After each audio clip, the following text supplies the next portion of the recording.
Este 1 de agosto se llevará a cabo la famosa, quizá hasta infame, consulta a la ciudadanía para enjuiciar a los expresidentes.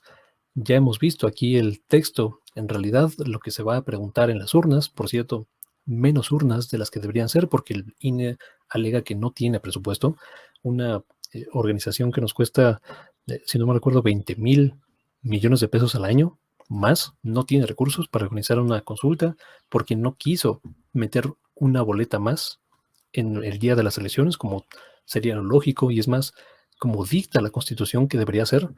Pero bueno, esta es la realidad material, esto es lo que hay. Vamos a hablar exactamente de qué se trata, de cómo participar, de por qué es importante, si es que es importante. Y para empezar esta conversación, les voy a mostrar qué es lo que dijo el presidente López Obrador sobre esta situación. Él se sostiene, él mantiene que no va a votar en esta situación. Vamos a ver por qué es esto.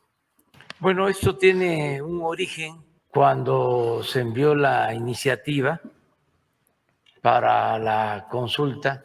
Se propuso que se celebrara la consulta el mismo día de la elección. Sin embargo, los del bloque opositor no aceptaron y por eso se cambió de fecha. Algo ilógico, absurdo, porque bien se pudo en la pasada elección, como lo establece en efecto el artículo 35, poner una mesa con boletas y de esa manera garantizar más participación ciudadana, más legitimidad, facilitar llegar al número de ciudadanos para que la consulta tenga un efecto vinculatorio. Eso es lo que dice el presidente López Obrador. Él reitera que no va a participar activamente en este ejercicio, que él es partidario o sea, básicamente de ver hacia adelante, ¿no? Y no ver hacia atrás.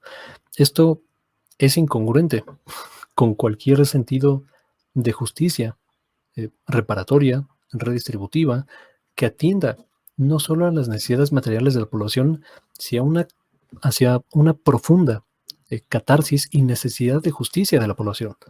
Su principal lema de campaña del presidente López Obrador y lo que él, buena parte sostiene su popularidad entre la población es el combate a la corrupción. Entonces no puedes al mismo tiempo sostener que estás combatiendo frontalmente a la corrupción y al mismo tiempo no juzgar de oficio en investigaciones hechas evidentemente fundamentadas y atendiendo al debido proceso, pero no puedes al mismo tiempo decir que no vas a juzgar a los más corruptos de la historia reciente del país, cuando están ahí, cuando están libres, están campantes entre nosotros, bueno, algunos viviendo fuera del país, viviendo de sus canonjías, de las ganancias. A veces no es infrecuente que vivan de las propias empresas que durante sus administraciones beneficiaron materialmente con transferencias multimillonarias de recursos y capacidades del Estado mexicano hacia estas manos.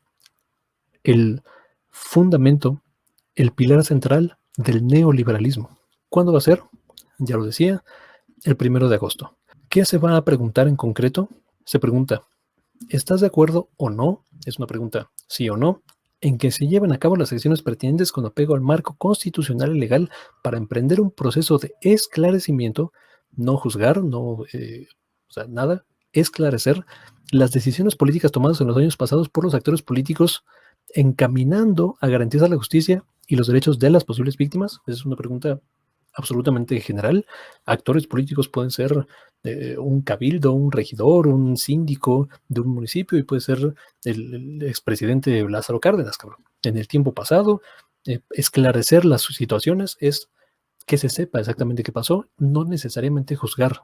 En el terreno material, ya decía el presidente López Obrador, para que sea vinculante se requieren 38 millones de votos. No creo que se llegue a esa cantidad, por lo menos en las condiciones que hay hoy en día.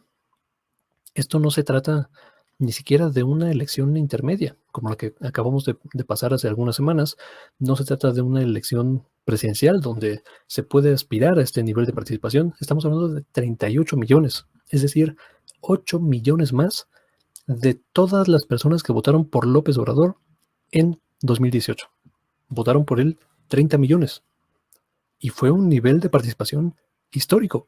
Pensar que hoy se pueden llegar a 38 millones, ya decía yo con las limitaciones que ha declarado el INE, ya dijo abiertamente que no tiene recursos para poner muchas casillas, entonces va a reducir el número de casillas, no van a ser en todos los distritos y por lo tanto no van a haber tantos votos. Se está suprimiendo el voto deliberadamente a través del INE.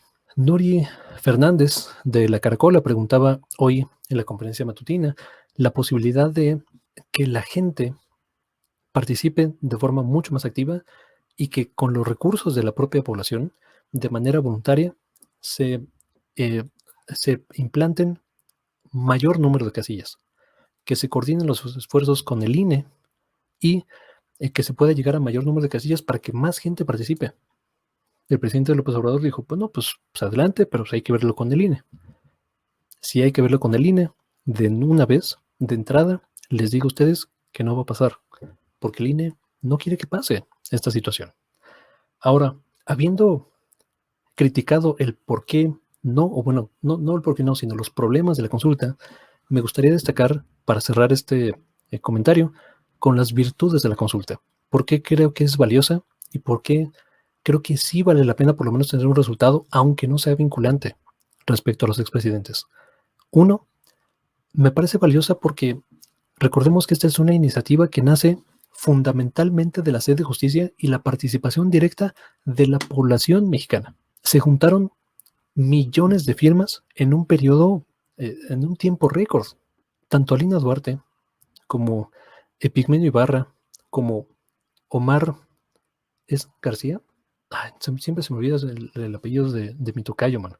Sobreviviente de Ayotzinapa, son personas que estuvieron liderando de facto este movimiento, pero que fue un esfuerzo titánico de decenas de miles de personas que de forma voluntaria se dieron su tiempo, su trabajo a este proyecto para que se esclarezcan las acciones de los principales corruptos de la historia reciente del país.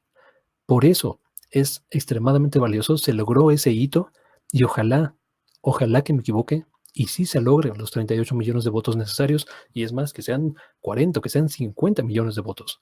Para mí sería extraordinario y quizás estoy subestimando la capacidad de la población cuando digo que como veo las condiciones materiales hoy en día, a menos que algo cambie, no me parece que vayan a llegar. Si tuviera que hacer un pronóstico, yo apostaría porque no se va a llegar. Digo, si tuviera que poner algo de mí, pero por supuesto que quiero que se lleguen. Con las trabas que está poniendo el INE, lo veo muy complicado. Y bueno, nada más para cerrar, creo que como participación ciudadana y como ejercicio, también vale mucho la pena para legitimar cualquier acción que el presidente López Obrador y su fiscalía, digo que aunque sea independiente, todo el mundo sabemos que en la realidad material hay una comunicación directa. El propio presidente López Obrador puso a Jesús Manero ahí y que la unidad de inteligencia financiera, que es así, depende directamente del Ejecutivo, es decir, del presidente López Obrador, puede servir para justificar cualquier acción o cualquier indagación, cualquier esclarecimiento respecto a los principales corruptos de la historia reciente del país. Estamos hablando, por supuesto, de Vicente Fox, de Ernesto Zedillo, el Fobaproa, Vicente Fox, los amigos de Fox y todo el esquema de corrupción y de aceleración del proceso neoliberal entendido como la entrega material de recursos del Estado, es decir, de todos y todas, hacia unas pocas manos.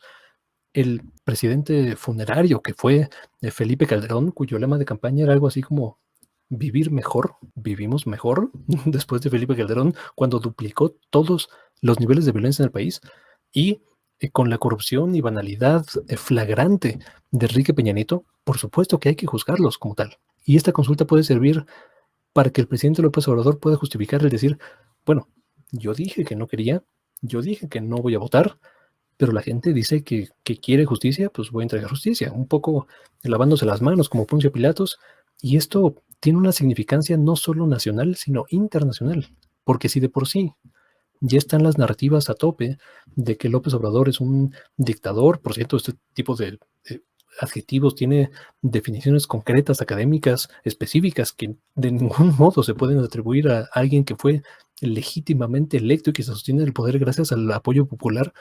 Pero bueno, si ya de por sí está esta narrativa de autoritario, de dictador, de populista, de todo eso, imagínense si el presidente López Obrador, llegando al poder, de sus primeras acciones hubieran sido perseguir a los opositores y perseguir a los expresidentes.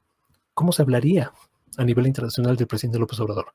Estaría ya al nivel, si de por sí ya está, ya se escribe como si fuera Nicolás Maduro, como si fuera Hugo Chávez, que por cierto también hay que ver las complejidades internas y de política exterior que tienen estos países en concreto. Si ya se habla así, ¿cómo se hablaría entonces? Esta consulta ciudadana puede ser el apalancamiento social que necesitan cualquier tipo de acciones que indaguen sobre estos individuos.